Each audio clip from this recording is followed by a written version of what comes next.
मित्रांनो, आता आपण एक एक करून सगळे एलिमेंट्स पाहूयात. सगळे एलिमेंट्स जे गरजेचे असतात प्लांट वाढीसाठी, प्लांट ग्रोथसाठी, जे न्यूट्रिएंट्स असतात, जे गरजेचे असतात, त्यांचं फंक्शन काय आहे, त्याचे डेफिशियन्सी सिम्पटम काय आहेत, हे सगळं जाणून घेऊया. पहिलं तर मॅक्रोन्यूट्रिएंट्स बघूया आपण. त्यांपैकी नायट्रोजन, फॉस्फरस आणि पोटॅशियम, जो NPK म्हणला जातो, तो आपण बघूया. NPK मधला नायट्रोजन पहिला आपण बघूया. आता नायट्रोजन जो एलिमेंट आहे तो 3 फॉर्म मध्ये जनरली प्लांट मध्ये ऍब्सॉर्ब केला जातो. तो आहे nitrite, that is NO2, nitrate NO3 आणि अमोनिया NH4. हे 3 फॉर्म असतात नायट्रोजनचे. आता region of plant in which require, कुठल्या पार्ट मध्ये याची गरज असते प्लांटच्या? एव्हरीवेअर, बेसिकली पूर्ण झाडामध्ये सगळीकडे नायट्रोजनची आवश्यकता असते. पण पर्टिक्युलरली मेरिस्टेमॅटिक टिश्यू जो असतो, जो अपायकल रिजन असतो कुठल्याही प्लांटचा, कुठल्याही शूटचा जो अपायकल रिजन आहे, तिकडे मेरिस्टेमॅटिक टिश्यू मध्ये सर्वात जास्त गरज असते नायट्रोजनची. आता नायट्रोजनचं फंक्शन काय? फर्स्ट ऑफ ऑल, आपल्याला माहिती आहे अमायनो ऍसिड जे असतात त्यामध्ये नायट्रोजन प्रेझेंट असतात. नायट्रोजनचा एक मॉलिक्यूल असतो प्रत्येक अमायनो ऍसिड मध्ये. सो प्रोटीन, कुठलाही प्रोटीन जर प्लांट्सला बनवायचा असेल तर नायट्रोजन ही अत्यावश्यक गोष्ट आहे. दुसरे न्यूक्लिक ऍसिड. न्यूक्लिक ऍसिड मध्ये आपण बघितलं बेसिस असतात, एटीजीसी मध्ये पण नायट्रोजनची आवश्यकता असते. त्याच्या व्यतिरिक्त विटामिन्स, हॉर्मोन्स, कोएन्झाइम, एटीपी या सगळ्यांमध्ये नायट्रोजनची आवश्यकता असते. दुसरी मेन गोष्ट म्हणजे क्लोरोफिल. आता क्लोरोफिल हा एक पिगमेंट आहे which is responsible for photosynthesis. Photosynthesis जर प्लांटला करायचा असेल तर नायट्रोजनची आवश्यकता असते. आता जर डेफिशियन्सी असेल एका प्लांटमध्ये नायट्रोजनची, तर सर्वात पहिल्यांदा त्या प्लांटचा जो हाईट आहे ती स्टंट होऊन जाते, स्टंटेड ग्रोथ होते किंवा रिटार्ड होते, त्यामध्ये वाढ होत नाही, ग्रोथ होत नाही. दुसरे क्लोरोसिस होतं. आपण बघितलं क्लोरोसिस मध्ये येलो येलो पॅचेस फॉर्म होतात लीव्स मध्ये, त्याला क्लोरोसिस असं म्हटलं जातं. दॅट इज बिकॉज क्लोरोफिल जो मॉलिक्यूल असतो तो डिग्रेड होऊन जातो आणि नवीन क्लोरोफिल बनण्यासाठी जो नायट्रोजनची आवश्यकता असते ती मिळत नाही त्याला, आणि म्हणून क्लोरोसिस होऊन जातं. फॉस्फरस. फॉस्फरस दोन फॉर्म्स मध्ये असतात, डायहायड्रोजन फॉस्फेट आणि हायड्रोजन फॉस्फेट. आता फॉस्फरसची गरज कुठे असते प्लांटमध्ये? Mostly younger tissues, again meristematic tissues जे असतात त्यांमध्ये गरज भासत असते फॉस्फरसची. दुसरी गोष्ट म्हणजे मेटाबॉलिकली लेस ऍक्टिव्ह सेल्स जे असतात, सेल्स जे डिवाइड झालेले असतात, मॅच्युअर झालेले असतात आणि थोडे मेटाबॉलिकली लेस ऍक्टिव्ह असतात, त्यांमध्ये पण फॉस्फरसची गरज असते. त्यांमध्ये कारण की एटीपी जो मॉलिक्यूल आहे, एटीपी मध्ये फॉस्फेट, 3 फॉस्फेट ग्रुप्स असतात आणि एटीपी जनरली पॉवर हाऊस म्हणजे एनर्जीच्या स्वरूपामध्ये यूज केला जातो आणि म्हणून फॉस्फरसची गरज खूप असते. फॉस्फरसचा फंक्शन काय? आता मित्रांनो, सेल मेम्ब्रेन तुम्ही बघितला तर प्रत्येक सेल मेम्ब्रेन, प्रत्येक प्लांटचा जो सेल आहे त्यामध्ये फॉस्फरसची गरज असते. फॉस्फेट प्रोव्हाइड केला पाहिजे. काही प्रोटीन्स असतात ज्यामध्ये पण फॉस्फरसची गरज असते. न्यूक्लिक ऍसिड मध्ये आपण बघितलं जो बॅकबोन आहे, फॉस्फेट बॅकग्राऊंड, बॅकबोन जो असतो डीएनएचा, त्यामध्ये पण फॉस्फेट मॉलिक्यूल प्रेझेंट असतो. न्यूक्लियोटाइड्स मध्ये पण असतात आणि बरेच एन्झाईमला फॉस्फोरायलेशन रिॲक्शन साठी फॉस्फेटची गरज असते. फॉस्फेटची जर डेफिशियन्सी असेल तर प्लांट मध्ये ग्रोथ प्रॉपरली होत नाही, रिटार्ड होते आणि लीव्ह जे असतात ते पूर्णपणे ग्रीन नसतात पण डल ग्रीन असतात. पोटॅशियम, तिसरा मेजर मॅक्रो एलिमेंट म्हणजे पोटॅशियम, हा K+ आयन्स मध्ये च्या स्वरूपामध्ये प्रेझेंट असतो. Regions of plant in which it is required. Meristematic tissues जे असतात अपायकल रिजनचे, मग बर्ड्स जे असतात, लीव्ह जे असतात, रूट टिप्स जे असतात, त्यामध्ये सर्वात जास्त पोटॅशियमची गरज असते. त्याचं फंक्शन जर बघितलं तर एका सेलमध्ये एनायन कॅटायन बॅलन्स ठेवण्यासाठी, जेव्हा प्रोटीन सिंथेसिस होत असतं, एनायन कॅटायन बॅलन्स ठेवण्यासाठी पोटॅशियमची सर्वात जास्त आवश्यकता असते. सेल मेम्ब्रेन, जेव्हा एक सेल मायटोसिस होऊन डिवाइड होतो तेव्हा सेल मेम्ब्रेन जेव्हा बनायची असते, ग्रोथ जेव्हा एका प्लांट मध्ये घडवायची असेल त्यावेळी सेल मेम्ब्रेन मध्ये जो पोटॅशियमची आवश्यकता असते तिथे पण खूप उपयोगी ठरतो. दुसरा आहे opening and closing of stomata. Stomata open आणि क्लोज करण्यासाठी पोटॅशियमचा इन्फ्लक्स आणि आउटफ्लक्स होणं खूप गरजेचं असतो, त्यावेळी सुद्धा पोटॅशियमची गरज असते. जेणेकरून प्लांट्स मध्ये एक हार्डनेस येते, स्टेम मध्ये एक हार्डनेस येते, त्यासाठी पण पोटॅशियमची आवश्यकता असते.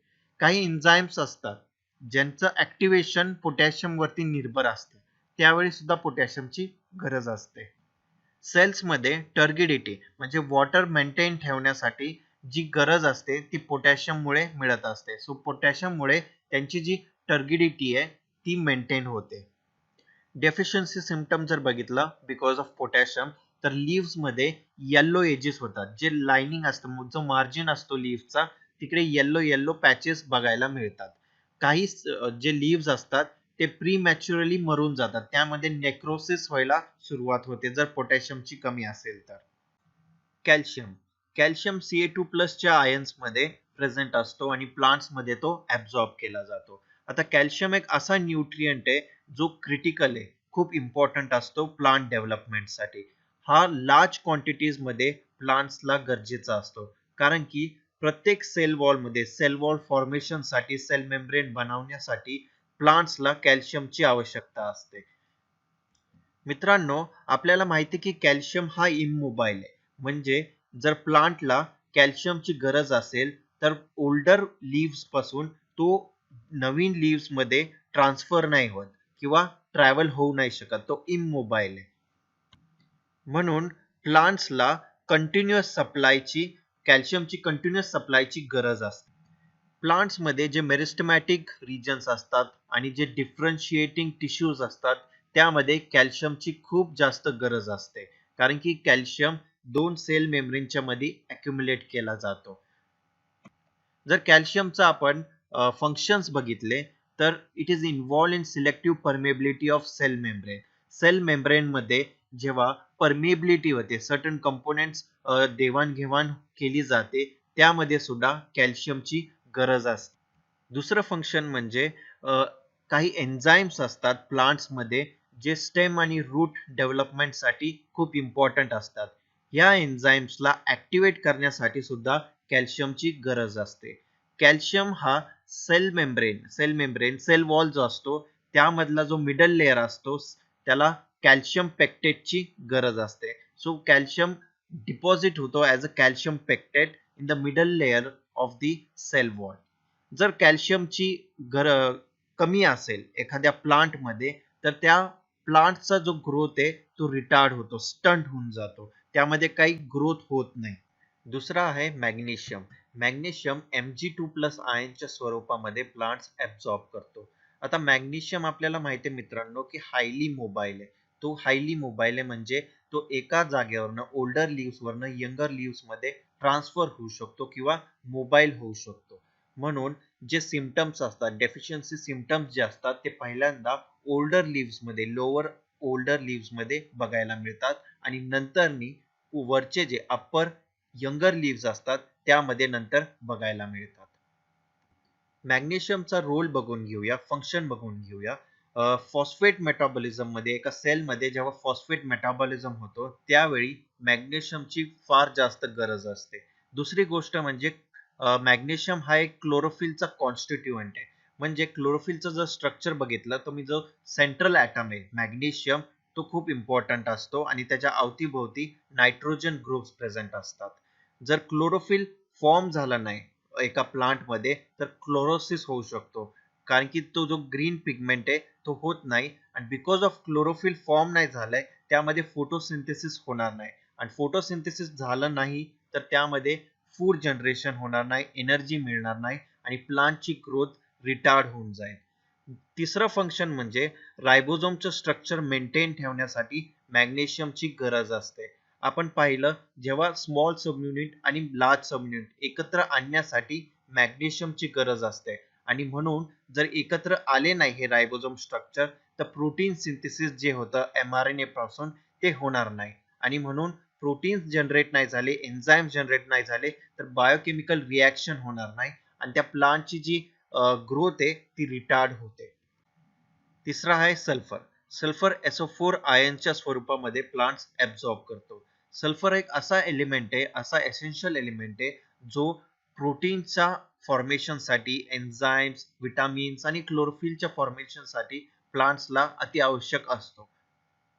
जर तुम्ही रिजन बघितला सल्फरला, जिथे गरज असते, ज्या रिजन प्लांटच्या रिजन मध्ये गरज असते ती म्हणजे स्टेम आणि रूट टिप्स. स्टेमचा जो अपायकल रिजन आहे आणि रूटचा जो अपायकल रिजन आहे, दोन्ही जागी सल्फरची अतिआवश्यक गरज असते. आता मित्रांनो, सल्फर जो आहे तो इमोबाईल आहे, प्लांट्स मध्ये तो ट्रान्सफर होत नाही एका जागेवरून दुसऱ्या जागेवरती. म्हणून जेव्हा सल्फरची कमतरता एका प्लांट मध्ये असेल तर यंगर लीव्स मध्ये ती पहिल्यांदा दिसते आणि नंतर ती ओल्डर लीव्स मध्ये दिसत असते. मित्रांनो, आता जे प्रोटीन्स असतात, प्रोटीन्स मध्ये दोन असे अमायनो ऍसिड्स असतात ज्यामध्ये सल्फर इनकॉर्पोरेट होत असतो. ते म्हणजे सिस्टीन आणि दुसरा मिथिओनाइन. ज्या एन्झाईम्सला, ज्या प्रोटीन्स मध्ये हे जे दोन अमायनो ऍसिड्सची गरज असते, ते एन्झाईम्स जर बनवायचे असतील प्लांट्स मध्ये तर सल्फरची गरज असेल, आणि जर सल्फर नसेल तर हे दोन एन्झाईम्स बनणार नाही. हे एन्झाईम्स बनणार नाही कारण की त्यामध्ये सल्फर कंटेनिंग अमायनो ऍसिड जे आहेत ते ऍबसेंट आहेत. तेच विटामिन्स बनवायचे असतील, विटामिन्स लाईक थायमिन, बायोटीन, कोएन्झाइम ए. कोएन्झाइम ए पण असा एक कॉन्स्टिट्यूंट आहे जो सेल्सला देवाणघेवाणसाठी बरेच जे एन्झाईम्स असतात, बरेच बायोकेमिकल रिॲक्शन असतात ज्यासाठी कोएन्झाइम ए ची गरज असते, बायोटीनची गरज असते. सर्टन विटामिन्स बनवायचे असतील तर त्यावेळी सुद्धा सल्फरची खूप जास्त गरज असते. शेवटचा म्हणजे फेरोडॉक्सिन. फेरोडॉक्सिन, जर तुम्ही इलेक्ट्रॉन ट्रान्सपोर्ट चेन बघितला तर फेरोडॉक्सिन असा एक एन्झाईम असतो जो फेरसला फेरिक मध्ये कन्वर्ट करतो आणि इलेक्ट्रॉन ट्रान्सफर करतो. सो त्यासाठी सुद्धा, फेरोडॉक्सिन साठी सुद्धा सल्फरची गरज असते. काही प्लांट्स असतात ज्यामध्ये ऑइल कंटेंट, त्यांच्या सीड मध्ये ऑइल कंटेंट जास्त असतो आणि हे ऑइल कंटेंट बनवण्यासाठी त्यामध्ये प्रोटीनची गरज असते आणि म्हणून त्यांना सल्फरची सर्वात जास्त गरज असते. काही एन्झाईम्स असतात प्लांट्स मध्ये ज्यांना ऍक्टिव्हेट करण्यासाठी सुद्धा सल्फरची गरज असते. सल्फर हा एक क्लोरोफिलचा पार्ट सुद्धा आहे आणि म्हणून फोटोसिंथेसिस घडवून आणण्यासाठी सल्फरची गरज असते. काही लेग्युमिनस प्लांट्स असतात, म्हणजे डाळी जे असतात त्याला लेग्युमिनस प्लांट्स म्हणलं जातं, आणि यासाठी सुद्धा जे नॉड्यूल फॉर्म होतात नायट्रोजन फिक्सेशन साठी, त्यासाठी सुद्धा सल्फरची गरज असते. जर सल्फरची कमतरता असेल एखाद्या प्लांट मध्ये तर त्यामध्ये क्लोरोसिस म्हणजे येलोईंग ऑफ लीव्स बघायला मिळेल. जर यंगर लीव्स, पहिल्यांदा सल्फरची कमतरता असल्यामुळे यंगर लीव्स पहिले पेल येलो होतात आणि त्यानंतर ओल्डर लीव्स जे असतात ते येलो होतात आणि गळून पडतात.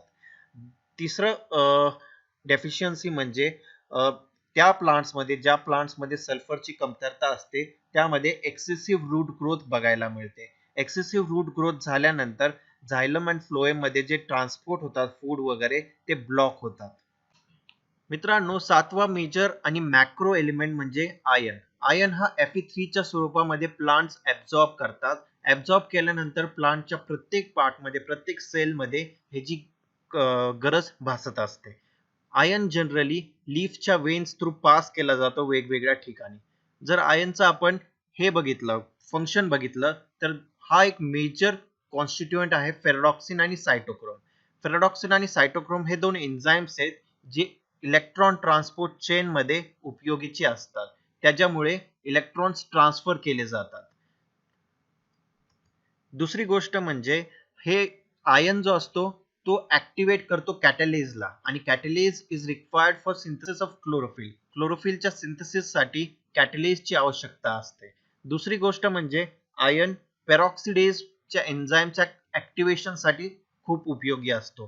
पेरॉक्सिडेज हा एक पेरॉक्सिझोम्स मध्ये एन्झाईम असतो जो की H2O2 हायड्रोजन पेरॉक्साइडला डिग्रेड करत असतो, जे इलेक्ट्रॉन ट्रान्सपोर्ट चेन मध्ये बनत असतात. जर H2O2 प्रॉपर वेनी डिग्रेड नाही झालं, डिसोशिएट नाही झालं H2O2 आणि O2 मध्ये, तर हे टॉक्सिक ठरू शकतं. आयनची कमतरता जर एका प्लांट मध्ये झाली तर काही डेफिशियन्सी सिम्पटम्स दिसतात. पहिला म्हणजे क्लोरोसिस. क्लोरोसिस म्हणजे येलोईंग ऑफ लीव्स, येल्लोपणा लीव्स मध्ये आढळून येतो. दुसरा आहे मँगनीज. आता मित्रांनो, मँगनीज ट्रेस क्वांटिटी मध्ये प्लांटला गरजेचा असतो. आतापर्यंत आपण सगळे जे मेजर एलिमेंट कव्हर केले ते सगळे mg म्हणजे मिलीग्राम मध्ये पाहिजे असतात. आता ट्रेस एलिमेंट जे असतात ते microgram per gram dry biomass of plant गरजेचे असतात, म्हणजे त्या कॉन्सन्ट्रेशन मध्ये त्यांना गरजेचे असतात. वाईल मेजर जे असतात ते milligram mg per gram dry weight of plant biomass या कॉन्सन्ट्रेशन मध्ये त्यांची गरज असते. आता मँगनीज जो असतो तो Mn2+ च्या फॉर्म मध्ये असतो आणि जनरली प्लांट्स मध्ये लीव्स आणि सीड्स असे दोन रिजन असतात जिथे मँगनीजचा सर्वात जास्त वापर केला जातो. काही एन्झाईम्स असतात जसे कार्बॉक्सिलेजेस, या एन्झाईम्सला ऍक्टिव्हेट करण्यासाठी मँगनीजची गरज असते. जर याची डेफिशियन्सी बघितली आपण तर क्लोरोसिस आणि दुसरं grey spots on leaves, leaves वरती ग्रे स्पॉट्स बघायला मिळतात जर मँगनीजची डेफिशियन्सी असेल तर. तिसरा आहे मॉलिब्डेनम. आता मॉलिब्डेनम आणखीन एक असा एलिमेंट आहे जो ट्रेस क्वांटिटी मध्ये लागत असतो प्लांट्सला आणि तो एक आयनिक फॉर्म मध्ये प्लांट्स ऍब्झॉर्ब करतात. आता तसं बघायला गेलं तर प्लांटच्या प्रत्येक पार्ट मध्ये मॉलिब्डेनमची गरज असते, पण तेच पर्टिक्युलरली रूट्स मध्ये जास्त गरज असते. का? कारण की तिकडे नायट्रोजन मेटाबॉलिझम होत असतं.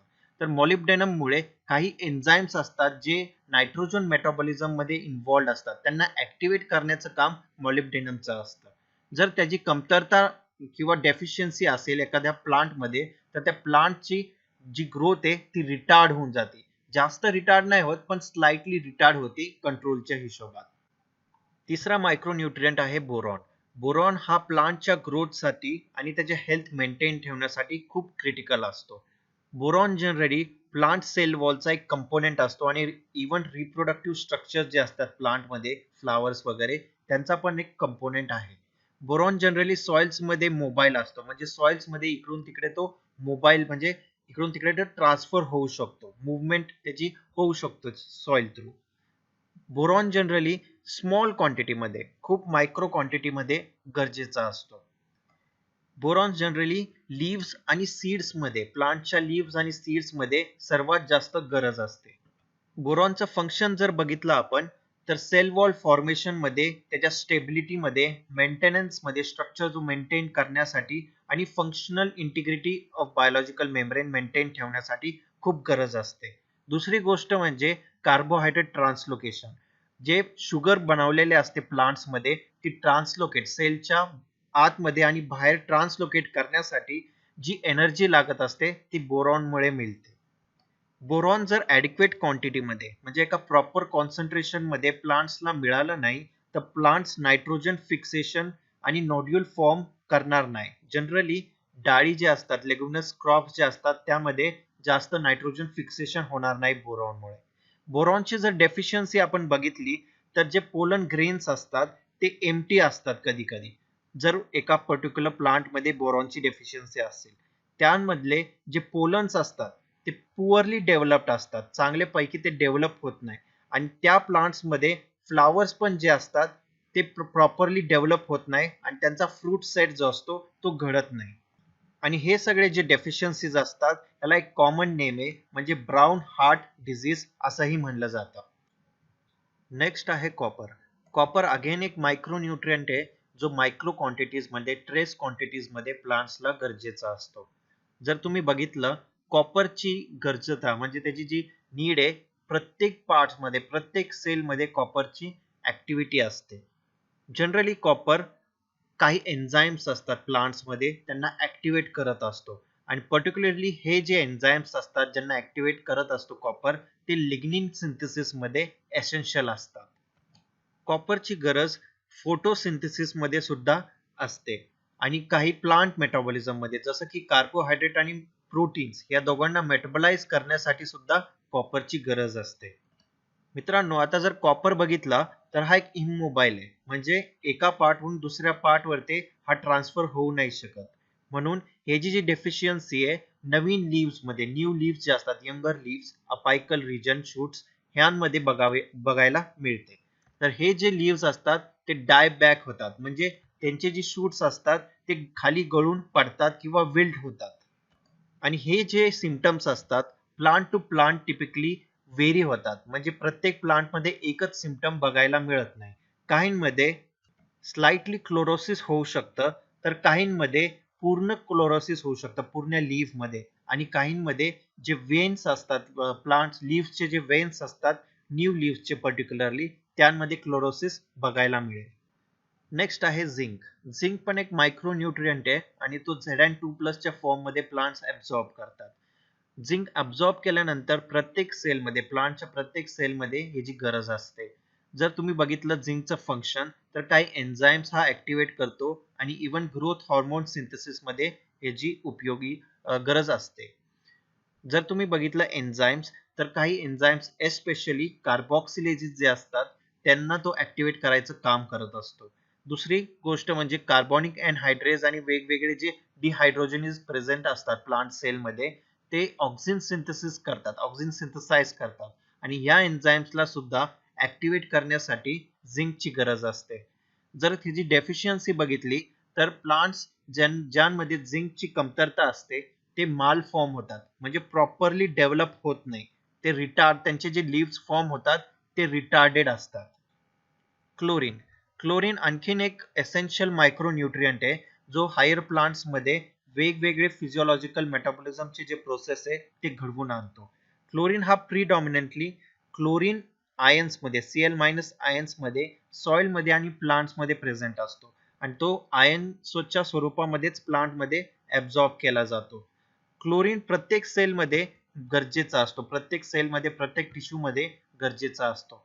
जर फंक्शन बघितलं क्लोरीनचं, तर पर्टिक्युलरली ऑस्मोसिस म्हणजे ऑस्मोटिक रेग्युलेशन आणि स्टोमॅटल रेग्युलेशन जे सेल्स मध्ये घडत असतं, तो त्यासाठी रिस्पॉन्सिबल असतो. काही आयन्स असतात जसे Na+ आणि K+, जर ज्याचा anion आणि कॅटायन बॅलन्स मेंटेन ठेवणं एका सेलमध्ये गरजेचा असतो, तो क्लोरीन मध्ये घडवून येत असतो. आणखीन एक गोष्ट म्हणजे फोटोसिंथेसिस मध्ये एव्होल्युशन ऑफ ऑक्सिजन जे घडून येतं ते क्लोरीनमुळे होतं. आणखीन काही फंक्शन्स आहेत जसं की डिझीज रेझिस्टन्स आणि टॉलरन्स. काही डिझीज रेझिस्ट करण्यासाठी आणि काही स्ट्रेस, एबॉयटिक स्ट्रेस टॉलरेट करण्यासाठी क्लोरीनची गरज असते. क्लोरीनचं जर डेफिशियन्सी एखाद्या प्लांटमध्ये असेल, तर त्यामध्ये ग्रोथ जी असते ती रिटार्ड होते किंवा पुअरली, थोडीशी ग्रोथ होत राहते, पण पुअर ग्रोथ असते त्यामध्ये. मित्रांनो, मायक्रोन्यूट्रियंट्स जेवढे गरजेचे असतात प्लांटला, तेवढेच जर जास्त कॉन्सन्ट्रेशन मध्ये मायक्रोन्यूट्रियंट्स प्रोव्हाइड केले तर तेवढे हानिकारक पण असू शकतात. आता मायक्रोन्यूट्रियंट्स मायक्रोग्राम क्वांटिटी मध्ये प्लांट्सला गरजेचे असतात, पण तेच जर जास्त कॉन्सन्ट्रेशन मध्ये दिले तर झाडांमध्ये टॉक्सिसिटी म्हणजे त्यामध्ये टॉक्सिक सिम्पटम्स दिसायला सुरुवात होते.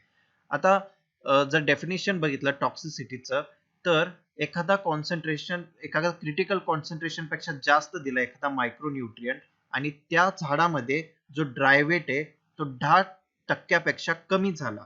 ड्रायवेट म्हणजे मित्रांनो, एखाद्या बायोमासचा जर वॉटर कंटेंट काढला, वॉटर रिमूव्ह केला सुकवून, तर त्याचा जो मास राहतो त्याला ड्रायवेट म्हणलं जातं. आणि हा ड्रायवेट जो आहे तो 10% जास्त कमी कमी झाला, तर त्याला त्या आयन कॉन्सन्ट्रेशनला किंवा त्या मिनरल मायक्रोन्यूट्रियंटला टॉक्सिक मानलं जातं.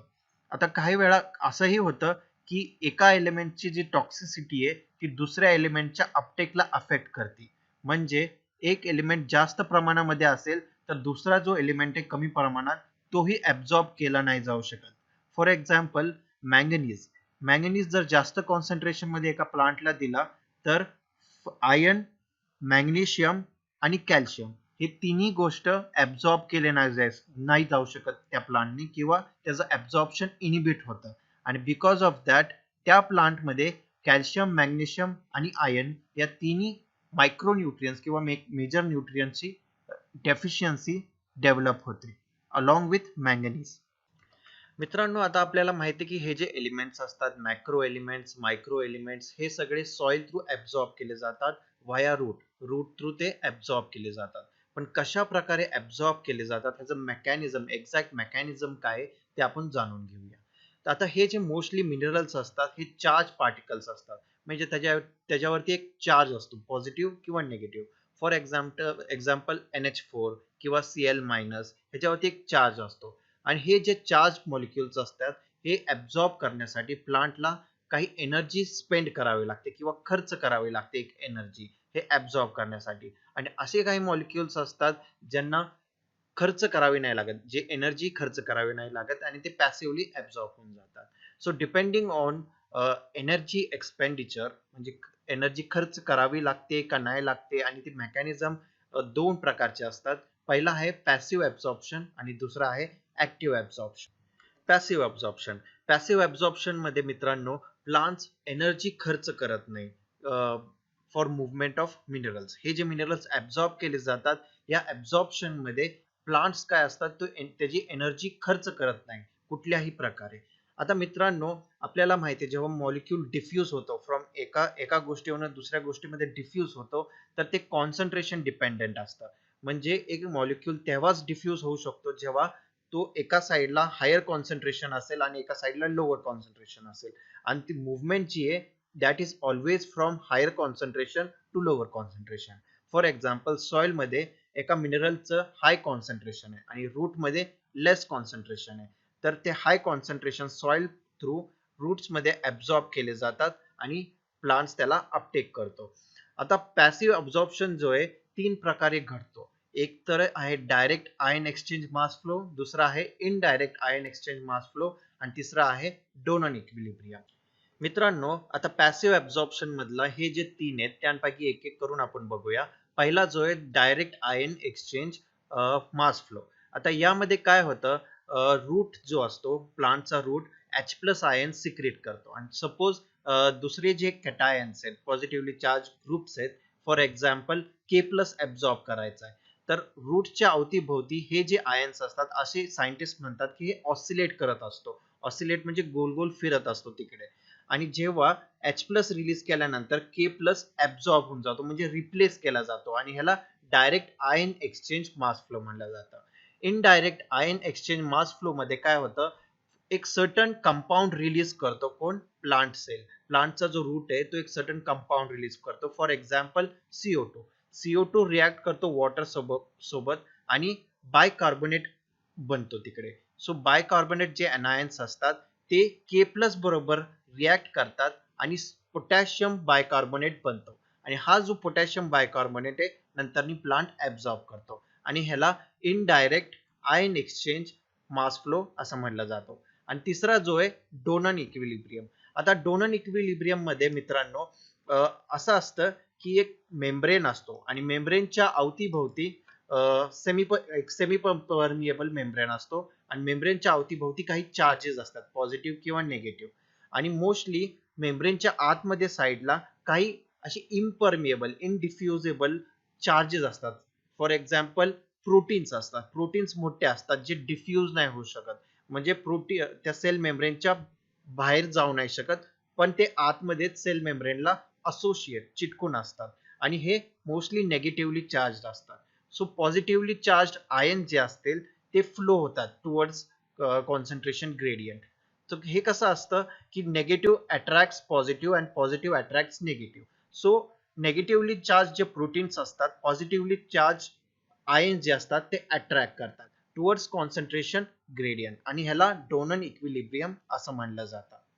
दुसरं आहे ऍक्टिव्ह अब्झॉर्प्शन. आता मित्रांनो पॅसिव्ह अब्झॉर्प्शन मध्ये जे आयन्स ऍब्सॉर्ब केले जातात ते विथ हेल्प ऑफ किंवा along with water molecule absorb केले जातात, म्हणजे आयन सोबत वॉटर मॉलिक्यूल पण ऍब्सॉर्ब केला जातो. पण ऍक्टिव्ह अब्झॉर्प्शन मध्ये तसं होत नाही, फक्त आयन्सच ऍब्सॉर्ब केले जातात विदाउट किंवा independent of water molecule. Water molecule ion सोबत जात नाही आणि ह्याला ऍक्टिव्ह अब्झॉर्प्शन म्हणलं जातं. आता ऍक्टिव्ह अब्झॉर्प्शन मध्ये मित्रांनो प्लांट्सला काही एनर्जी स्पेंड करावी लागते आणि ही जी एनर्जी असते ही मोस्टली एटीपीच्या स्वरूपामध्ये असते, म्हणजे एटीपी एडीपी मध्ये कन्वर्ट होतो आणि ही जी एनर्जी यूज होते ती आयन चॅनल ओपन करण्यासाठी आणि सर्टन आयन्स सिलेक्टिव्हली आत घेण्यासाठी खर्च करावे लागते आणि ह्याला ऍक्टिव्ह अब्झॉर्प्शन म्हणलं जातं. एकदा का तो आयन आतमध्ये आला मोस्टली रूट हेअर्स जे असतात रूटला ते रूट हेअर्स ऍब्सॉर्ब केले जातात, आयन्स ऍब्सॉर्ब करतात, आणि एकदा का आयन्स रूट हेअर्स ऍब्सॉर्ब करतात ते कॉर्टेक्स मध्ये जातात. कॉर्टिकल सेल्स जे असतात इनर मास जे असतो रूटचा कॉर्टिकल सेल्स कॉर्टेक्स मध्ये जातात आणि कॉर्टेक्स थ्रू झायलम थ्रू वेगवेगळ्या ठिकाणी वेगवेगळ्या प्लांट्सच्या पार्ट्स मध्ये ऍसिम्युलेट होतात, आणि हे जेव्हा ऍसिम्युलेट होतात म्हणजे ऑर्गॅनिक मॉलिक्युल्स मध्ये वेगवेगळ्या ऑर्गॅनिक कंपाऊंड्स मध्ये ते ऍसिम्युलेट होऊन जातात, आणि हे जे ऑर्गॅनिक मॉलिक्युल्स आहे फ्लोएमच्या स्वरूपामध्ये वेगवेगळ्या प्लांटच्या ठिकाणी ट्रान्सफर होतात.